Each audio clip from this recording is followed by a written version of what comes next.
Vaccine গরু এবং ছাগলের জন্য খুবই গুরুত্বপূর্ণ। হাঁস মুরগির জন্য যেমন গুরুত্বপূর্ণ, গরু ছাগলের জন্য ভ্যাকসিন গুরুত্বপূর্ণ।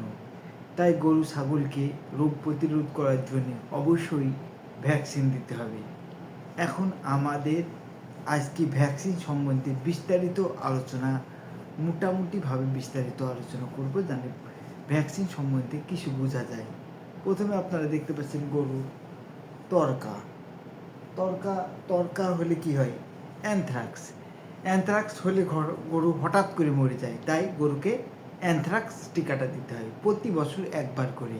2 নম্বর দেখতে পাচ্ছেন খুরা, ইংরেজিতে বলে ফুট অ্যান্ড মাউথ ডিজিজ অর্থাৎ FMD। এটা বছরে 3বার থেকে বছরে 2বার দিতে হয়। এটা আমাদের সরকারি ভ্যাকসিন পাওয়া যায়, আপনারা বছরে 2বার দিয়ে নেবেন। এই ফুট অ্যান্ড মাউথ ডিজিজ অর্থাৎ এটা হলে মুখ দিয়ে খেতে পারে না গরু আর পায়ে খুঁড়ায়। তারপর 3 নম্বর দেখছেন LSD, lumpy skin disease. LSD এটা আমাদের প্রাণী সম্পদ পশু হাসপাতালে অ্যাভেলেবল পাওয়া যাচ্ছে। আপনাদের যাদের 2-3টা গরু আছে তা আপনারা এই LSD ভ্যাকসিনটা কিনে নিয়ে আপনার গরুকে দিয়ে নেবেন, অথবা আমাদের সাথে যোগাযোগ করে LSD ভ্যাকসিনটা দিয়ে নিতে পারেন। গলা ফোলা, এটা বছরে একবার দিতে হয়, শীতকালের দিকে এ রোগটা হয়, তাই শীতকালে দিতে হয়।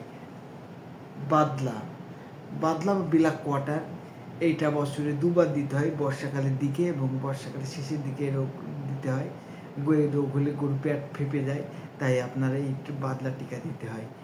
এই হলো গরুর 5টা টিকার বর্ণনা। এখন ছাগলের যে 6টা টিকা, প্রথমে তরকা হলে ছাগল হঠাৎ করে মরে যায়, এটা ছাগলের ন্যাজের টিকা দিতে হয়। এবং 2 নম্বরে খুরা, ছাগলের খুরা কম হয়, তাই খুরা টিকাটা না দিলেও তেমন সমস্যা নেই। 3 নম্বর PPR, যেটা ছাগলের ফরজে আইন।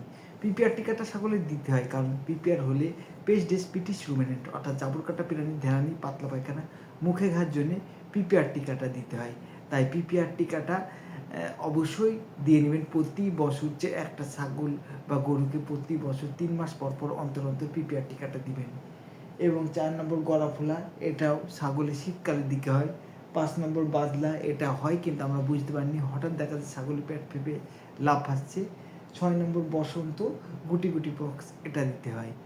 আপনারা এই টিকাগুলো গরু এবং ছাগলের অবশ্যই করবেন, তাতে ছাগল এবং গরুর রোগ প্রতিরোধ ক্ষমতা বাড়বে এবং গরু ছাগলের রোগ কমে যাবে। সবাইকে ধন্যবাদ। আসসালামু আলাইকুম।